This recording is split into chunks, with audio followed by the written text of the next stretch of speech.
Hermanos, sean todos bienvenidos a nuestro discipulado, espacio de crecimiento espiritual que nos ofrece nuestra Iglesia Cristiana Bautista Las Delicias cada domingo antes del servicio central. Bienvenidos, hermanos. Pongamos este espacio en oración. Bendito Dios, Padre Celestial, en esta mañana, Señor, te damos una vez más las gracias, Dios, porque a ti te ha placido regalarnos un día más de vida. Gracias, Señor, por la vida, la salud, el bienestar de cada uno de mis hermanos, Señor, de sus familias, de mi familia, Señor. Los ponemos en tus preciosas manos, Señor, para que seas tú guardándonos, seas tú guiándonos, Señor. En este espacio, Señor, te pedimos que seas tú guiando nuestras mentes, nuestros corazones, nuestros oídos, bendito Dios, para estar atentos a tu palabra, a lo que tú nos quieres decir hoy a través de este discipulado. Lo ponemos en tus preciosas manos de este tiempo, en Cristo Jesús. Amén. Bueno, hermanos, en el día de hoy iniciamos un seminario básico sobre el dinero. El tema central es administrando fielmente el dinero de Dios. Este seminario consta de 5 clases que serán desarrolladas en un tiempo allí promedio de el mes de febrero, entre el mes de febrero y el mes de abril. Consta, como les dije, de 5 clases. La primera clase, su título es El propósito de Dios para la riqueza y será desarrollada por esta servidora, Rosmi Zárate, en 2 domingos.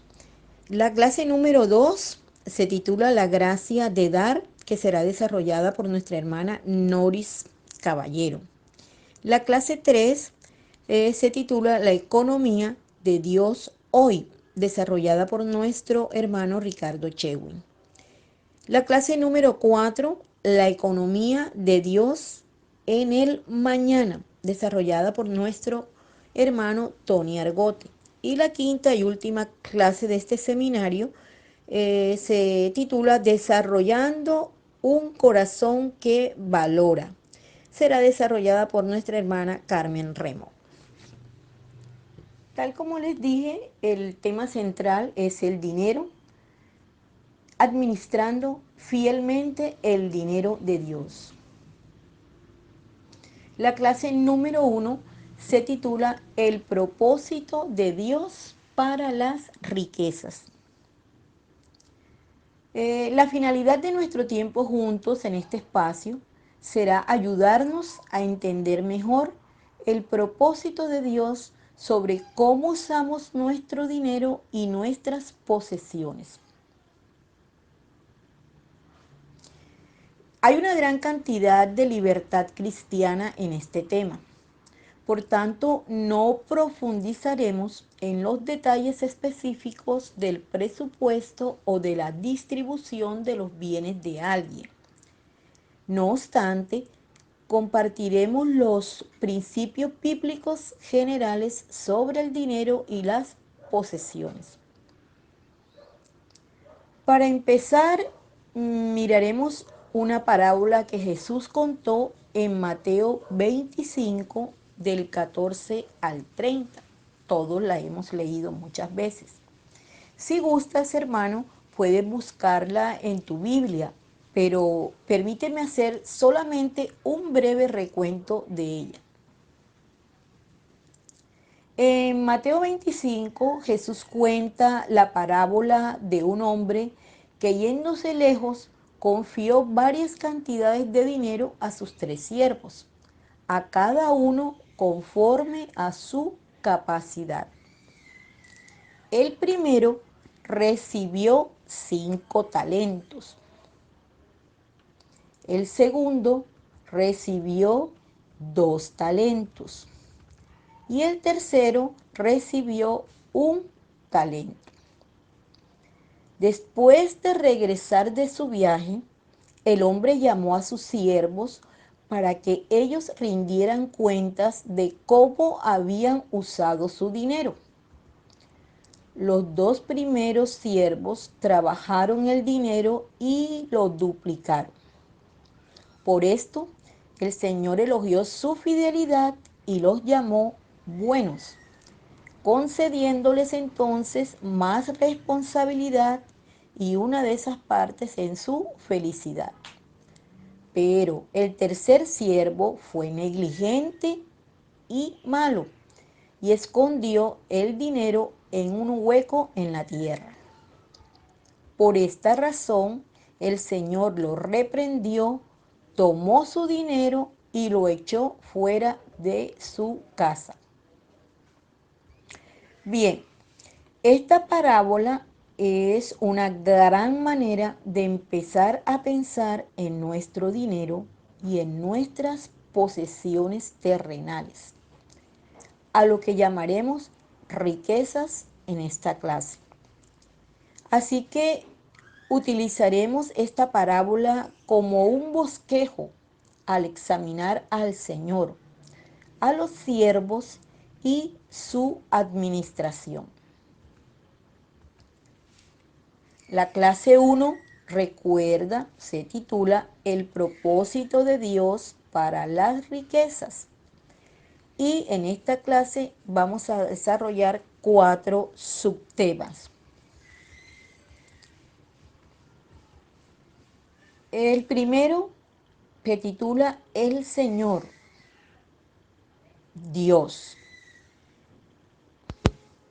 Primero observaremos al Señor, Señor con S minúscula, al Señor de la parábola.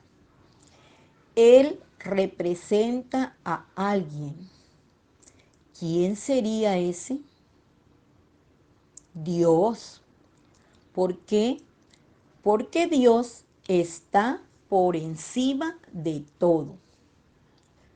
Una correcta comprensión de las riquezas comienza con Dios en su relación con su creación. Aquí nos referiremos a 2 afirmaciones. La primera, Dios es el dueño de todo. Dios es el dueño de todo. Mis hermanos, nosotros lo sabemos. Todo le pertenece a Dios. Él es el dueño de toda riqueza terrenal. Dios es el dueño porque Él creó todas las cosas. Lo hemos aprendido en Génesis 1. Y puesto que Dios creó todas las cosas, eso quiere decir que Él también tiene derecho sobre todo lo que ha creado. ¿Qué nos dice la palabra en el Salmo 24 del 1 al 2? De Jehová es la tierra y su plenitud, el mundo y los que en él habitan, porque Él la fundó sobre los mares y la firmó sobre los ríos. Por otro lado, el señorío de Dios también significa que Él no debe nada a su creación. Dios le dijo a Job, ¿quién me ha dado a mí primero para que yo restituya? Todo lo que hay debajo del cielo es mío. Eso lo encontramos en Job, capítulo 41, versículo 11. 41:11, perdón. Dios no necesita las riquezas de su creación, pero todo es suyo para hacer con ello como a Él le parezca. Ahora, cuando Dios creó todo, ¿cómo lo llamó? Él lo llamó bueno, atribuyéndole valor o riqueza a su creación. Sin embargo, cuando el pecado entró al mundo, ¿destruyó la bondad de las riquezas? No. Escucha Pablo en Primera de Timoteo 4:4. Porque todo lo que Dios creó es bueno y nada es de desecharse si se toma con acción de gracia. De hecho, el disfrute de las riquezas puede glorificar a Dios.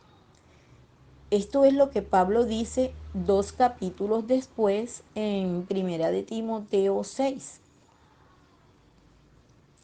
A los ricos de este siglo manda que no sean altivos, ni pongan la esperanza en las riquezas, las cuales son inciertas, sino en el Dios vivo que nos da todas las cosas en abundancia para que las disfrutemos.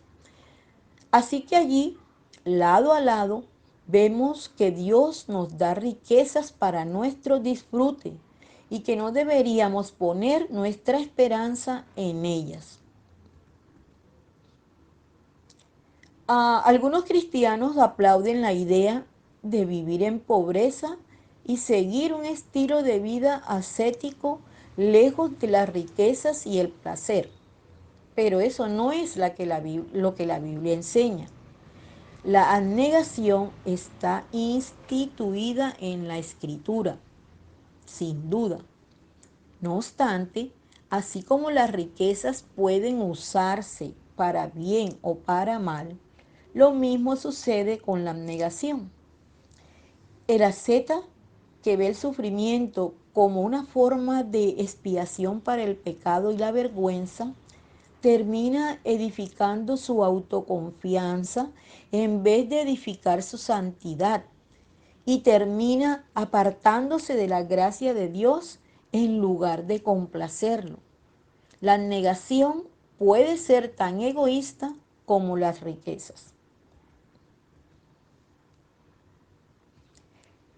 Como idea central o conclusión de esta primera parte, debe quedarnos claros, hermanos, la afirmación que hicimos al comienzo.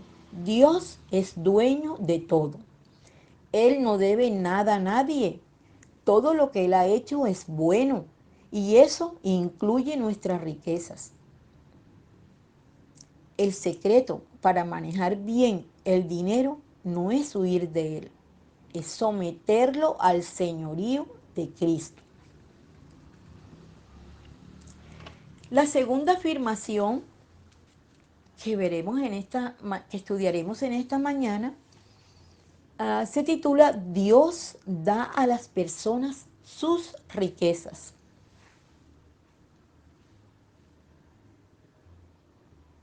Hermanos, si Dios es el dueño de todas las riquezas de este mundo, entonces eso quiere decir que Él también es quien nos da nuestras riquezas. Génesis 1 del 28 al 30. Como hizo el Señor con sus siervos en la parábola. ¿Por qué? ¿Qué tienes que no hayas recibido? Esto incluye todo: la familia, la educación, los dones espirituales, el trabajo, la iglesia. El rey David reconocía esto. Los israelitas contribuyeron con sus pertenencias en la construcción del templo. Y esto es lo que David ora a Dios en respuesta. Recordemos, hermanos, en Primera de Crónicas 29, 12 al 16. Dicen las Escrituras: las riquezas y la gloria proceden de ti, oh Jehová nuestro Dios. Toda esta abundancia que hemos preparado para edificar casa a tu santo nombre, de tu mano es y todo es tuyo. Observa también en la parábola que el Señor dio diferentes cantidades de dinero a cada siervo. Estoy hablando del Señor de la parábola, Señor con minúscula. Él no dio a todos la misma cantidad. Aunque la Escritura ordena a las personas más pudientes en la iglesia invertir sus riquezas para ayudar a los hermanos que se encuentran en necesidad, sería incorrecto para nosotros concluir entonces que Dios piensa que la desigualdad de riquezas es pecado. Dios da a cada uno su parte en esta vida. Jehová empobrece y él enriquece, abate y enaltece. Lo importante es, hermanos, cómo administramos lo que Dios nos ha dado. He allí, eso es lo más importante. Cómo administramos lo que Dios nos ha dado. En el punto anterior hablábamos de el Señor, Dios. Y ahora hablaremos entonces de nosotros, de los siervos, el hombre. De acuerdo, si Dios es el Señor en la parábola, el Señor es Dios. ¿Quiénes serían los siervos? Indudablemente nosotros. Y si Dios es el dueño de todo, entonces, ¿cómo deberíamos mirar las riquezas que poseemos? Ojo, hermanos, ¿cómo deberíamos ver las riquezas que poseemos y que vienen de nuestro Dios, que es el dueño de todo? Estas riquezas solamente las podemos mirar como administradores. Somos administradores de las riquezas que vienen y que son de Dios. He aquí otra afirmación importante. No somos dueños de lo que tenemos. No somos dueños de lo que tenemos, hermanos. De todo lo que estaremos conversando hoy, la idea más difícil de aceptar en nuestras mentes y en nuestros corazones es entender que no somos dueños de lo que tenemos, no somos dueños de lo que tenemos. El auto que compraste el mes pasado no es tuyo. El diploma que cuelga en la pared de tu alcoba o de tu estudio no es tuyo.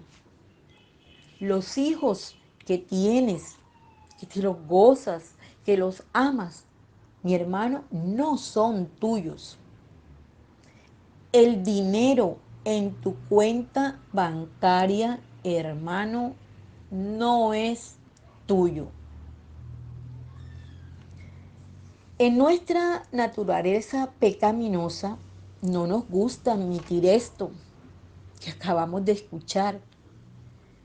En cambio, somos propensos a decir, me gané esto, así que es mío. No me digas qué hacer con él, no me digas qué hacer con eso.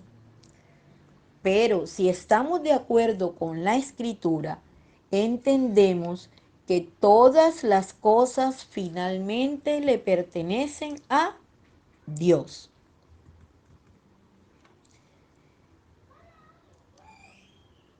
Esta es una gran razón por la que las personas no quieren seguir a Dios y por la que el joven rico se fue triste en Lucas 18.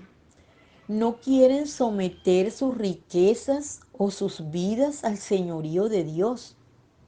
Pero cuando comprendemos que nuestras riquezas no son nuestras, sino de Dios, Somos liberados de llevar una gran carga para lo cual no fuimos diseñados. Nos libera de la tiranía de este mundo que nos hace pensar que somos sus dueños, cuando en realidad es todo lo contrario. Nos libra de ser egoístas porque nuestras riquezas no son nuestras en primer lugar, son de Dios.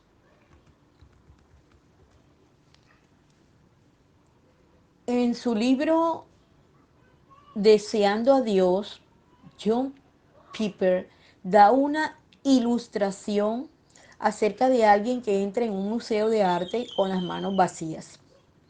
Mientras el hombre entra en cada una de las salas, comienza a quitar los cuadros de las paredes y los coloca debajo de su brazo.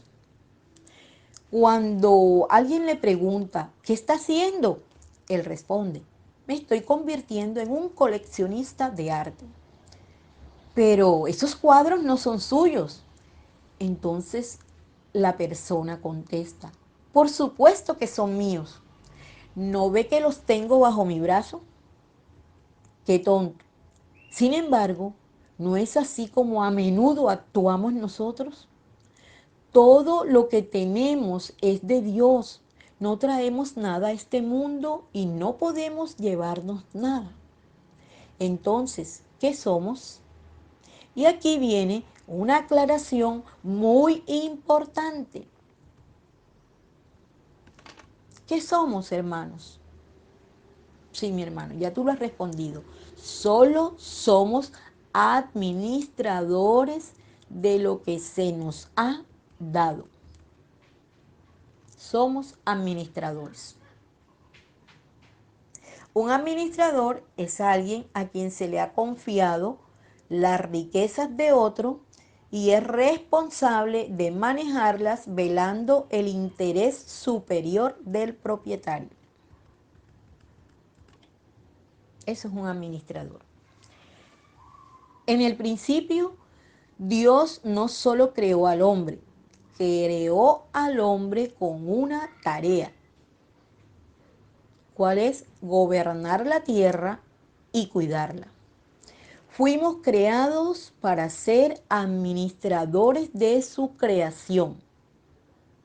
Entonces, cuando los israelitas llegaron a la tierra prometida, Dios les prohíbe vender la tierra a perpetuidad porque la tierra es suya y ellos solamente son extranjeros y forasteros. Fue únicamente por la gracia de Dios que ellos pudieron tomar posesión de esa tierra en primer lugar. Lo vemos allí en Éxodo 22.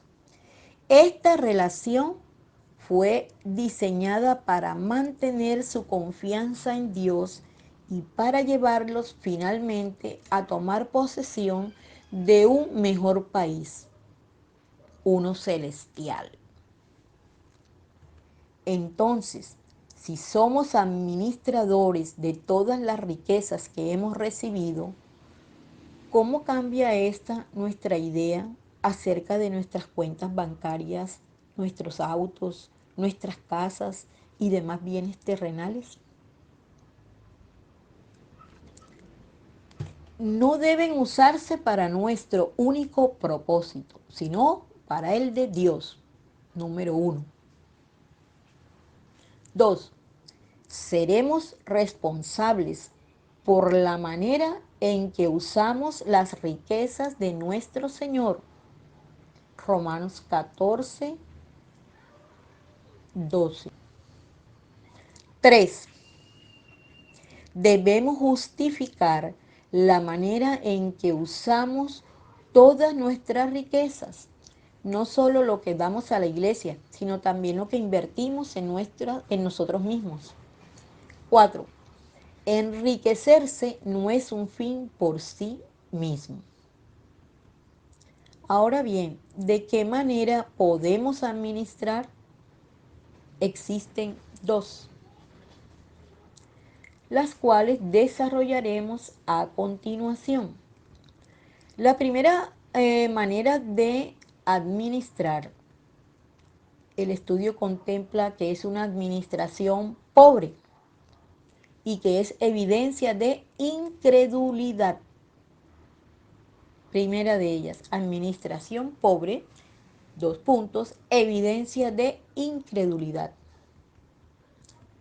Ahora que hemos distinguido entre el Señor, con S minúscula, y los siervos en nuestra parábola inicial, hagamos también una distinción entre los tipos de siervos, empezando por el que fue infiel. Infiel. ¿Qué hizo el siervo infiel que fue negligente y malo? Escondió el dinero en la tierra. Y la consecuencia es que él es llamado el menor en el reino de los cielos, ¿cierto? No, él es arrojado a la oscuridad, al infierno. ¿En serio? ¿En serio? El infierno parece una consecuencia muy grave para algo tan simple como enterrar dinero. ¿Qué sucede aquí? Permíteme describir más detalladamente lo que hicieron los siervos. Los siervos fieles confiaron en que su señor regresaría como él había dicho, por lo que arriesgaron absolutamente todo por su promesa. No se guardaron nada, pero el siervo infiel decidió jugar a lo seguro. O bien pensó que su señor tal vez no regresaría como había prometido, o que cuando lo hiciera, la fidelidad no sería recompensada. Por tanto, él jugó una estrategia de reducción de riesgos, enterrar el talento y hacer otras cosas con su tiempo. Los siervos fieles confiaban en la palabra y en la bondad de su Señor. El siervo infiel no tenía fe en ninguna de ellas. Y como Jesús dice en otra parte, no puede servir a Dios y al dinero. Quizá puedes creer que puedes jugar para ambas partes y complacer a ambos señores, pero al final tu deseo de hacerlo demuestra que no tienes fe en Dios. Demuestra que no eres cristiano. Por tanto, del siervo fiel aprendemos que lo que haces con tu dinero es una señal de si tienes o no la fe salvadora, de si tienes o no la fe salvadora, fe en las promesas de Dios y fe en la bondad de Dios. Así que, si ya sabemos lo que significa ser un administrador pobre, como lo hemos visto en el transcurso de estos minutos, no nos perdamos, hermanos, el próximo domingo, cuando estaremos considerando lo que significa ser un administrador fiel. Entonces, quedamos pendientes, hermanos. Próximo domingo, ¿qué significa ser un administrador fiel? La segunda parte de este capítulo, que lo estaremos desarrollando el próximo domingo. Les deseo, hermanos, que tengamos un resto de domingo bendecido y nos encontramos ahora en nuestro servicio virtual. Oremos. Padre, bendito Dios, te damos las gracias, oh Dios, por este espacio, Señor, una vez más, Padre, para aprender de tu palabra, Señor, para aprender de ella, para ponerla en práctica en nuestras vidas, Señor, en nuestras relaciones, en nuestra acción, bendito Dios. Desde ya, Señor, te seguimos pidiendo, implorando, Señor, que seas tú actuando en nuestras vidas, Señor, en nuestras mentes, en nuestros corazones, Señor, y que cada día, Señor, deseemos nosotros estar, Señor, grupo, Señor, de esos administradores fieles, Señor, de las propiedades de nuestro Dios, tú, de tuya, Señor. Gracias, Señor, por cada una de las cosas que tú nos regalas, Señor, que tú nos permites, bendito Dios. Enséñanos, oh Dios, a ser cada día, Señor, más fieles, bendito Dios. A considerar, Señor, que aquello de lo que nosotros disfrutamos, Señor, materiales, cosas materiales, Señor, en nuestro paso, Señor, por este mundo, Señor. Todo viene de ti, Señor, todo es tuyo, bendito Dios. Permite, oh Dios, que cada día, Señor, anhelemos más, Señor, ser mejores administradores, Señor, de tus riquezas, Padre. En Cristo Jesús te lo pedimos. Amén.